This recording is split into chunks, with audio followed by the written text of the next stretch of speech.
പിന്നെ നമ്മൾ ഇങ്ങോട്ടേക്ക് മടങ്ങി വരുന്നത് വെള്ള പുതപ്പിച്ച ലക്ഷ്മിയെ കാണാനായിരിക്കും. അങ്ങനെ ഒരു ഉറച്ച തീരുമാനം എടുത്തിട്ട് വേണം ഇവിടുന്ന് ഇറങ്ങി പോവാൻ. പതുക്കെ പറ. ഇപ്പൊ ഒരു കുളി കഴിഞ്ഞ് അങ്ങോട്ടേക്ക് പോയി കാണും. അതുകൊണ്ടല്ലേ ആ കാഴ്ച കാണാൻ നമുക്കും പോവാന്ന് പറഞ്ഞത്. കുളി കഴിഞ്ഞ അവള് ആദ്യം പൂജാമുറി കയറി വിളക്ക് കൊളുത്തു. അതിനുശേഷം പിന്നൊരു പോക്ക അവളുടെ അയ്യപ്പ ഭഗവാനെ ആവാഹിക്കാൻ.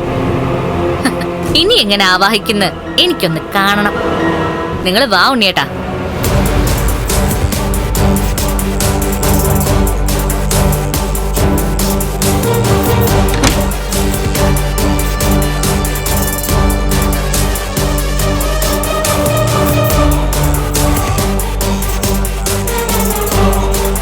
വാ.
ആഹാ,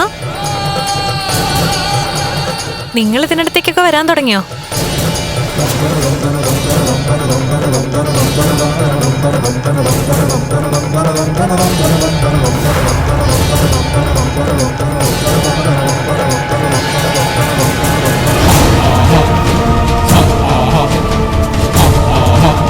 നീ എന്താ എന്നെ ഇങ്ങനെ നോക്കുന്നേ?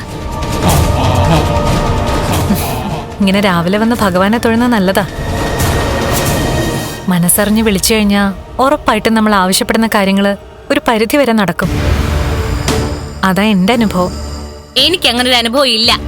പിന്നെന്തിനാ നീ രാവിലെ വന്നത്? അതും കുളിച്ചില്ലല്ലോ. കുളിക്കാതെ ഒന്നും ഇതിനകത്ത് കയറരുത്. അതിനും കൂടി നീ കുളിച്ചിട്ട് കയറുന്നുണ്ടല്ലോ, അത് മതി.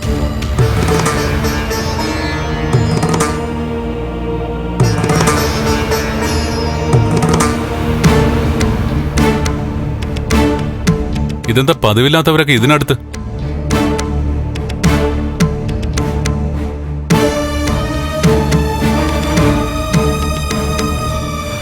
എന്താണ്?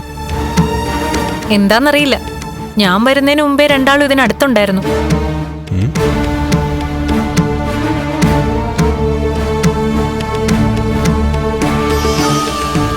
തന്റെ അയ്യപ്പ വിഗ്രഹം സുരക്ഷിതമായിട്ട് ഇതിനകത്തുണ്ടല്ലോ, എങ്ങും പോയില്ലല്ലോ. അതെ, എന്റെ സ്വപ്നം ഫലിക്കുമെന്നുള്ള പേടിയായിരുന്നു എനിക്ക്.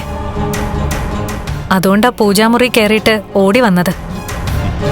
ഭാഗ്യത്തിന് ഭഗവാൻ ഒന്നും സംഭവിച്ചിട്ടില്ല.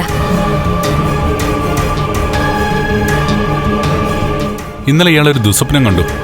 അയ്യപ്പനെ ആരോ കടത്തിക്കൊണ്ട് പോയെന്ന്. അതിനെപ്പറ്റി സംസാരിച്ചത്. അങ്ങനെയൊന്നും എന്റെ അയ്യപ്പൻ എന്നെ വിട്ട് പോയില്ല കണ്ണേട്ടാ. ഇനി പോയാൽ തന്നെ പോയ പോലെ ഭഗവാൻ തിരിച്ചു വരും.